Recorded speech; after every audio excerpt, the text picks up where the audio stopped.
घंटे के अंदर, 24 घंटे भी नहीं बचे, रात को 1:30 बजे आपने डिसाइड किया और शाम के सुबह की बधाई पाठ है। मैं इसलिए वीडियो बनवा रहा हूँ कि वीडियो मेरे आपने नेट पे, यूट्यूब, फेसबुक, व्हाट्सएप पे सब पे देखते रहते हैं। कभी दिनेश भारती टाइप करोगे तो बहुत सारे वीडियो मिल जाएंगे। मुझे आखिरी में इसलिए खड़ा करा कि आपने देखा होगा कि अपन के आप सब ग्रामीण परिवेश में रहते हैं, जब अपन बोरिंग कराते हैं तो शुरू में क्या निकलता है? धूल मिट्टी, फिर पत्थर निकलते हैं, फिर मालागार निकलती है, सबसे आखिरी पानी निकलता है, और नीचे जाते तो और शुद्ध पानी निकलता है। तो अभी तक क्या निकल गया है? मालागार, वाटे वाटे सब निकल गए हैं। अब अपन आखिरी में खड़े हुए हैं तो शुद्ध पानी निकलेगा। मुझे बुद्धि जो श्रोता बैठे हैं, देखिए पूरी पंक्ति में देख रहा हूँ। अच्छा, जो देखने आए तो चले गए। बहुत सारी महिलाएं, उनको पता ही नहीं जयललिता क्या है, मनमोहन जी कौन है, उनको तो मालूम है कि चलो यहाँ पे कोई कार्यक्रम हो रहा, आ गई थी। लेकिन बहुत बढ़िया कवि सम्मेलन चल रहा है, बधाई के पात्र हैं आप। इस छोटे से गांव में इतना बड़ा कवि सम्मेलन हो जाना, ये निश्चित ही अपने आप में ऐतिहासिक है। मैं अक्सर बड़े शहरों का कवि सम्मेलन पढ़ने का आदी रहा हूँ। इंदौर रहा, इंदौर मेरा ऑफिस है, ये देख लिया आपने, जहाँ फिल्में बनती है, एड फिल्म बनाता हूँ। बहन संध्याएं बड़े बड़े स्तर पर होती है, कवि सम्मेलन बड़े बड़े स्तर पर होते हैं। एक साथ 10 कवि सम्मेलन मेरे चलते रहते हैं। एक टीम मैंने अगर यहाँ लगा रखी है तो 10 जगह और टीम भी काम कर रही है।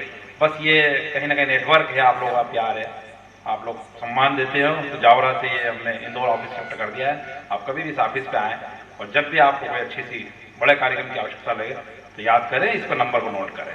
मैं बिना किसी भूमिका के, आदरणीय श्रद्धेय टीआई साहब बैठे हैं, मैं उनका सम्मान में कुछ रचनाएं पढ़ना चाहता हूँ। अच्छी अच्छी रचनाएं कल भी मैंने पढ़ी, लेकिन कुछ और चेंज करूंगा। जब रतलाम की घटना हो गई तो मैंने जावरा में पहली बार, जब मैं जावरा उस समय रहता था, तो मैंने 6 दिसंबर की घटना के बाद पहली बार कर्फ्यू का अनुभव किया कि कर्फ्यू क्या होता है। वो जावरा जैसे छोटे से जगह शहर में 10 दिन तक घर में रहना पड़ा। उस दौरान 10 पंक्तियां लिखने में आ गई। वो पंक्तियां सर इतनी फेमस हुई कि कई बड़े बड़े राजनेता अपने शब्दों में लिखते हैं। एक सांप्रदायिक सौहार्द की रचना है,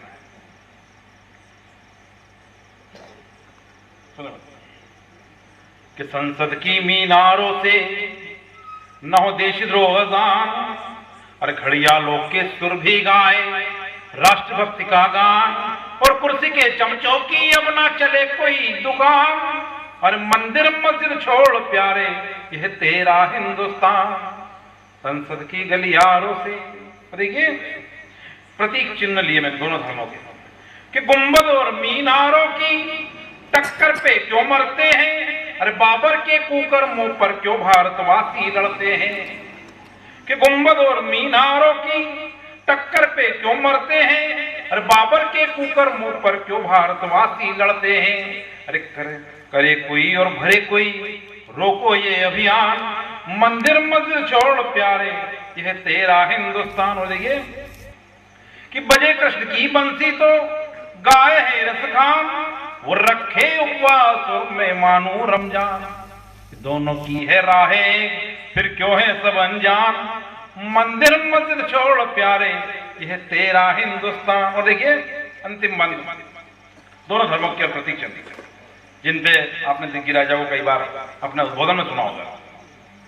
वो नाम लेके बोलते हैं कि भारती जी की 4 पंक्तियां, और फिर अपना उद्बोधन प्रारंभ करते हैं। तब लगता है कि कविताएं सार्थक हो जाती है। जब इस तरह के बड़े नेता आदरणीय गौर साहब भी पढ़ते हैं, सुनिए, कि अजान आरती छोड़ बैठे कई मुल्ले और यहाँ पंडित, अरे कई मीनारे गुंबद भी है वर्षों से या खंडित, कि अजान आरती छोड़ बैठे कई मुल्ले और यहाँ पंडित, अरे कई मीनारे गुंबद भी है वर्षों से या खंडित, अरे करो वहां पर प्रार्थना और पढ़ो वहां अजान, मंदिर मस्जिद छोड़ प्यारे ये तेरा हिंदुस्तान, कि संसद की मीनारों से न हो देशद्रोह गान, अरे घड़िया लोग के सुर भी गाए राष्ट्रभक्ति का गान, और कुर्सी के चमचों की अब ना चले कोई दुकान, मंदिर मस्जिद छोड़ प्यारे ये तेरा हिंदुस्तान। और साथियों, ये सांप्रदायिक सौहार्द पर चूंकि रतलाम में घटना हुई और ये बात याद आ गई, और पंक्तियां मेरा नाम दिनेश भारती, लेकिन लोगों ने मेरा नाम रख दिया तिरंगा भारती। तिरंगा रचना जो उमा भारती तिरंगा लेके निकलती है, तो मेरी रचना का जन्म हुआ लेकिन मेरी रचना में न कोई बीजेपी न कांग्रेस, किसी का कोई वर्णन नहीं, शुद्ध एक राष्ट्रीय गीत है। गीत की भूमिका केवल इतनी सी है कि जापान जैसे देश में एक घर में दो हट्टे कट्टे नामी चोर हथियारों से लैस हो गए, एक घर में चोरी करने घुस जाते हैं। वो चोरी करने के अंदर घुस गए, वहां जो एक बुजुर्ग था, क्योंकि जापान टेक्नोलॉजी में बहुत आगे है, अब वो उन चोरों को कैसे पकड़े। वो देख लिया कि दो चोर आए हैं, इनके हाथों में हथियार भी है, चोरी करेंगे, अगर मैं जल्द जाऊंगा जैसे मुझे मार डालेंगे। तो उसने क्या करा, धीरे से सोते सोते ही अपने लैपटॉप को सेट किया। उस लैपटॉप को सेट करते उसका देश अपने देश की राष्ट्रीय धुन बजा दी, और जैसी राष्ट्रीय धुन बजी वो दोनों चोर सावधान की मुद्रा में खड़े हो गए। और जब दोनों चोर सावधान की मुद्रा में खड़े हुए तो वो आराम से बुजुर्ग दम उठा, उसे दोनों को दो अच्छा खासा बांध दिया और सुबह हेड साहब के हवाले कर दिया, परमार साहब के, और परमार साहब ने चालान पेश कर दिया। चलिए जज के सामने। अब जज के सामने जब गए तो दोनों चोर एक कटघरे में खड़े हैं, मालिक दूसरे कटघरे में खड़ा है। तो पूरा किस्सा सुना उनने, तो हुआ क्या, तो पूरा बताया ऐसा हुआ था। तो जज साहब ने निर्णय दिया कि ये जो दोनों चोर हैं इनको तो 5-5 हज़ार का इनाम दे दो और इसको 5 महीने की जेल दे दो मालिक को। तो मालिक गिड़गड़ाने लगा, जज साहब एक तो इनामी जो इनामी चोर थे इनको मैंने पकड़ा, आपने इनाम मुझे देने के बजाय इनको दे दिया। तो जज साहब का फैसला था कि इन दोनों में कम से कम इतनी राष्ट्रीयता तो बची है कि जब अपने देश की राष्ट्रीय धुन बजती है तो सावधान की मुद्रा में खड़ा हो जाना चाहिए। इसलिए मैं चाहता हूं उन दोनों चोरों की इस भावना के सम्मान में जोरदार ताली बजाएं ताकि मैं अपनी कविता को सहारा दूं। तिरंगा तिरंगा वो प्यारा तिरंगा, भारत की आन बान और शान तिरंगा, तिरंगा तिरंगा। मैं सबसे निवेदन भी करूंगी जिनके पास अच्छे से मोबाइल हो, जो लगता है कि कहीं कैसेट जैसे आप लोग इस गीत को कहीं YouTube पे ले सकते हैं, कहीं उधर से उतार सकते हैं, लेकिन एक प्रत्यक्ष आपको अगर कुछ सुनने को मिल रहा है आप चाहे तो उसको नोट करें, आने वाली पीढ़ी को इसको तैयार करवाएं। तिरंगा तिरंगा वो प्यारा तिरंगा, भारत की आन बान और शान तिरंगा, कि फहराएंगे इसे हम मंदिर के कलश पर, लहराएंगे इसे हम मस्जिद मीनार पर, कि थाम के खड़े हैं गुरुद्वार पे सरदार, तिरंगा लेके जान बोला जय हिंद जयकार।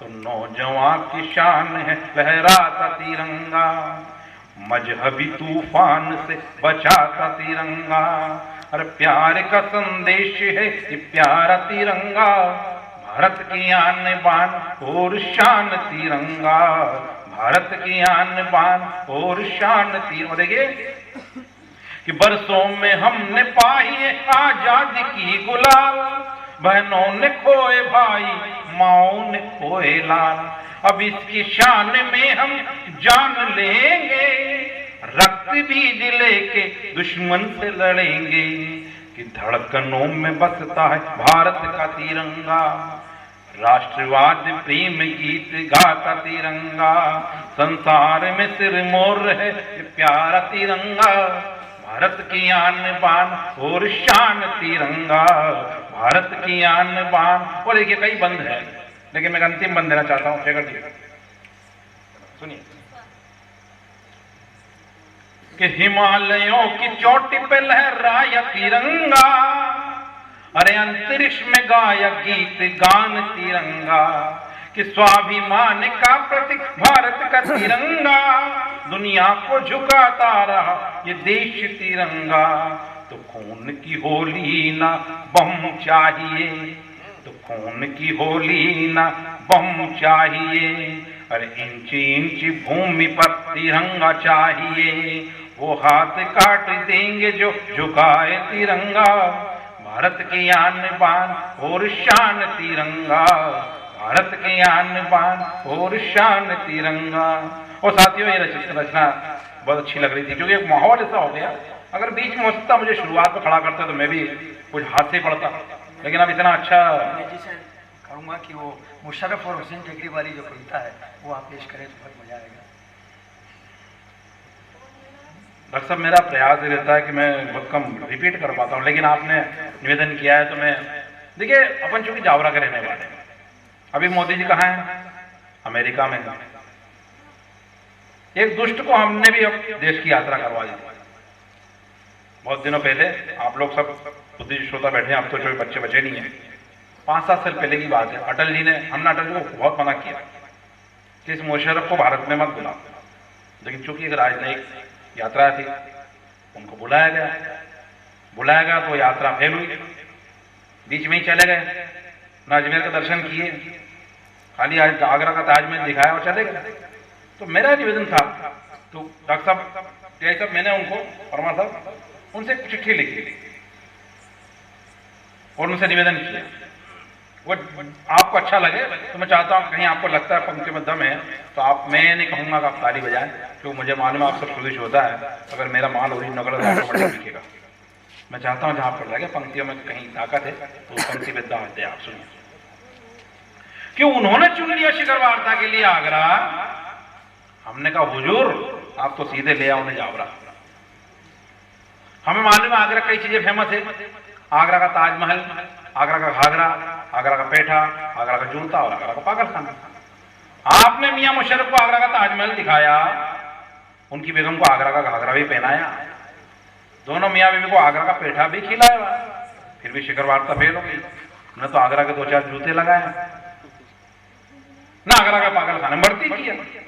फिर भी यदि ना सुधरे तो ये आजमाओ, उन्हें सीधे जाओ और हुसैन टेकरी पहुंच जाओ। देखिए कविता भी यहां से प्रारंभ होती है, मैं यहां तक आगे जाऊंगा क्योंकि मैं यहाँ पे घूमे अच्छे नहीं सुना रहा हूं। माँ कहीं यूपी बिहार कहीं और कहीं होता तो मुझे बताना पड़ता कि जाओ के हुसैन टेकरी में क्या क्या होता है, लेकिन यहां तो लगभग सब जानते हैं क्या होता है। कि हम उन्हें, उनकी बेगम को रोजे पे रोज नहलाते, जंजीरों से बांधकर जालियां पकड़वाते, हर जुम्मे की हाजिरी से मियां मुशर्रफ के शरीर से लादेन को बुलाते, तो 5वें गुरुवार को ही लादेन का खात्मा हो जाता, क्योंकि मियां मुशर्रफ के शरीर में घुसा लादेन हाजिरी में खुद पता बताया जाता।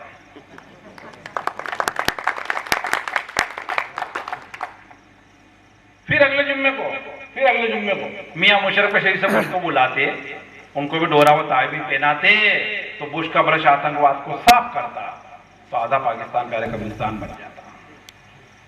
40वीं की चूल में मियां मुशर्रफ जो निकल जाते हैं हुसैन टेकरी की लाज होटल में, 5 जुम्मे जो रह जाते तो आप ही बता बिना किराए के वापस कैसे जाते।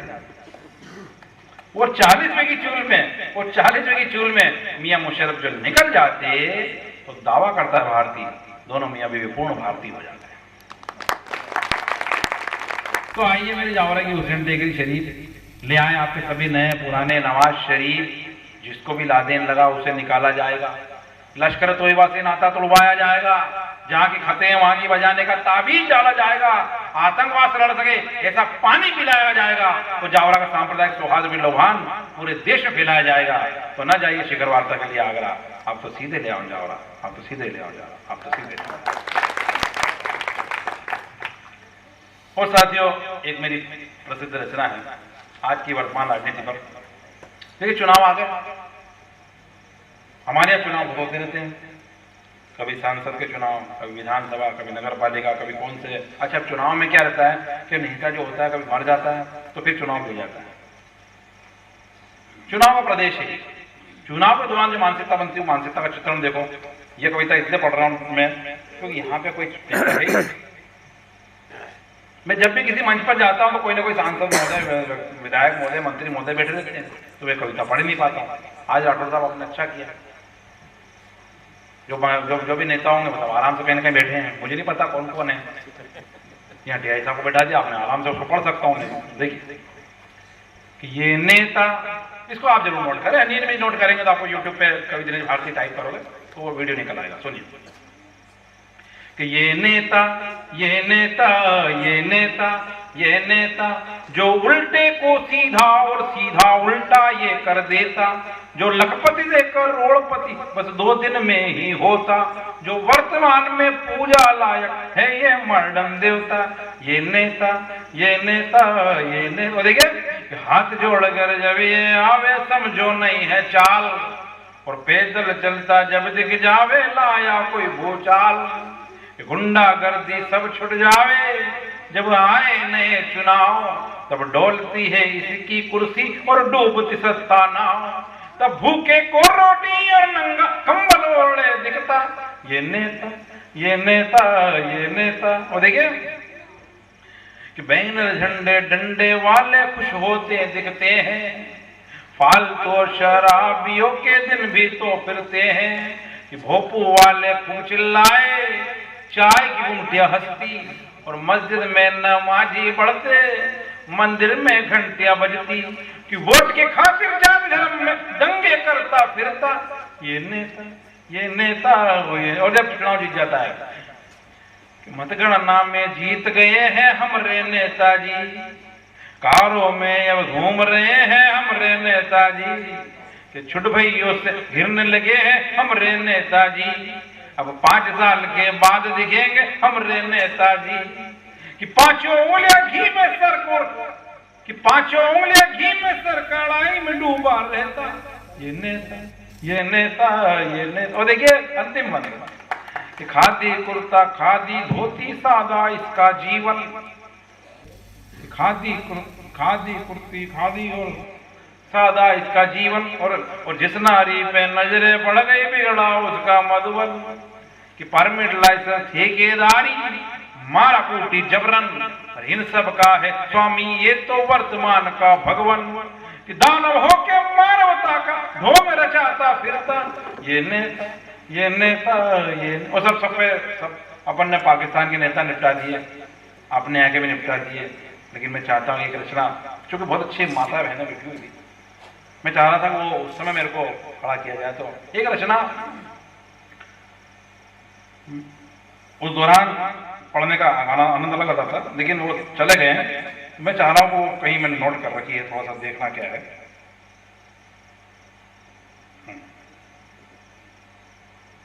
भाई हरीश जहाँ कहीं भी हो मंच पर आ जाओ। अज्ञा जी इसको जरूर आप धीरे से बढ़िया रिकॉर्डिंग करें, क्योंकि ये वाला यूट्यूब पे जाना है वीडियो। सुनिए। और भाई रामनारायण जी आपसे, राठौर साहब आपसे निवेदन है, आपके युवा साथियों से भी, कि आप परंपरा कायम रखें। आपने निश्चित ही 2014 में जो आयोजन किया है, मेरा प्रयास रहेगा कि देश भर के कवि हम ये प्रयास करेंगे पिछले 2014 छोटी सी जगह में भी आए। क्योंकि जब भी कोई देखते हैं, हम बताते हैं कि उनको यहाँ आना वहाँ आना, तो मैं कई बार बेवकूफ़ बना के लाना पड़ता है कि सर आपको रतलाम में पढ़ना है, सर आपको वहाँ जावरा में पढ़ना, रोडर में पढ़ना है। ये नहीं कह पाते हैं कि हम लिखनऊ रोडला ने पिछले 14 ले जा रहे हैं। लेकिन इस मंच को इतना अपन भव्य कर देंगे धीरे धीरे कि पूरे देश भर के कवि चाहेंगे कि हम इस मंच को। और मैं चाहता हूँ इस बधाई के पात्र आप लोग रहेंगे, आपकी पूरी टीम रहेगी। मैं नहीं जानता कौन कौन है, लेकिन जो चेहरा देख रहा हूँ, क्योंकि टीआई साहब जब तक यहाँ है, मैं चाहता हूँ ये परंपरा कायम रहे। सुनिए, एक गीत है जो फिल्मों में आने वाला है। उस गीत की भूमिका क्या लिखती सी है, एक लड़की की शादी है और शादी होने वाली है, और ठीक एक दिन बाद उसकी बारात आ रही है। उस दौरान उसका पिता, और वो क्या मानसिकता बनती है, उस मानसिकता का चित्रण देखिए आप। वो फिल्म में हो सकता है कि उसको क्या पता कैसे गाया जाएगा, कोई कैसे गाएगा, कौन सा कैसे संगीत देगा, लेकिन मैंने अपनी जो धुन बनाई वो धुन में सुना रहा हूँ। आदरणीय साहब सुनिए। हे रीत कैसी कैसी ये कैसे है बंधन, बाबुल की लाडली ने नए जोड़े हैं बंधन, बाबुल की लाडली ने नए जोड़े हैं बंधन। देखिए, छम छम से बजते पायल और बजती चूड़ियां, संजा के गीत गाती संग सब सहेलियां, कि भाइयों के लाड़ में है उसकी मस्तियां, और राखी के बंधन पे मांगे भाई की खुशियां। कि मेहमान अब वो हो गई छूटा माता का आंगन, बाबुल की लाडली ने नए जोड़े हैं बंधन, बाबुल की लाडली ने नए जोड़े हैं बंधन। और देखिए कि कंच गुल्ली डंडे सब छूट रहे हैं, संगी सहेलियों के साथ छूट रहे हैं, कॉलेज और किताबें सब दूर हो रहे हैं, सलवार मिट्टी टाप साथ छूट रहे हैं। कि श्रृंगार ही बदल गया, बदले सारे ही बंधन, बाबुल की लाडली ने जोड़े हैं बंधन, बाबुल की लाड़। देखिए कि माँ बाप की मैं लाडली, अब कैसा हो सजन, न जाने प्रभु कैसा अब मेरा है वतन। साजन का प्यार ही हो अब सारा ये जीवन, धक धक सा दिल धड़कता याद आता है बचपन। कि दहलीज दहलीज लांद चल दी है, छूटा माता का आंगन, बाबुल की लाडली ने जोड़े हैं बंधन, बाबुल की। तो साथियों, वक्त नूर को बेनूर कर देता है, छोटे से जख्म को नासूर कर देता है। कौन चाहता है आपसे दूर रहना, पर वक्त सबको मजबूर कर देता है। इन सबके पास वक्त की कमी है, कल कहीं और कहीं हो सकते हैं। आज कहीं की यात्रा थी, कल कहीं और होंगे। मैडम का तो चूंकि कोई समय के निरस्त हो गया इसलिए वो आ चुकी है, वरना हमको आज बिना कवित्री के कोई समय करना पड़ता। लेकिन भाई आप सबकी भावना थी और टीम बन गई कि समेटो सितारों को बहुत दूर तक रात होगी, मुसाफिर हैं हम भी, मुसाफिर हो तुम भी, फिर कहीं मुलाकात होगी। आइए रामचंद्र जी राठौड़ साहब और इस कार्यक्रम का आपका आभार माने। मैं निवेदन कर रहा हूं राठौड़ साहब को, आप आए या कोई भी अपना एक पदाधिकारी पधार जाए और आज के इस भव्य कार्यक्रम का मैं चाहता हूं, बहुत शानदार कार्यक्रम हो चुका है, आप लोग बधाई के पात्र हैं। निश्चित ही आप 50,000 लाख रुपए भी यहाँ पर लगाते तो शायद ये कार्यक्रम नहीं होता, लेकिन अब कार्यक्रम बहुत बढ़िया हो गया है। मैं सर आप आ जाइए, आइए और इस कार्यक्रम का आपका आभार माने।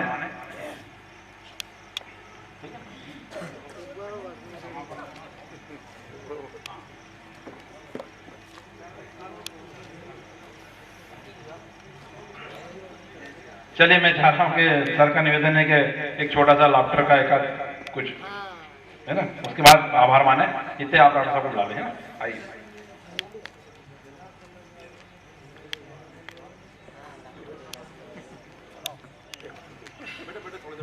नींद आएगी तो मैं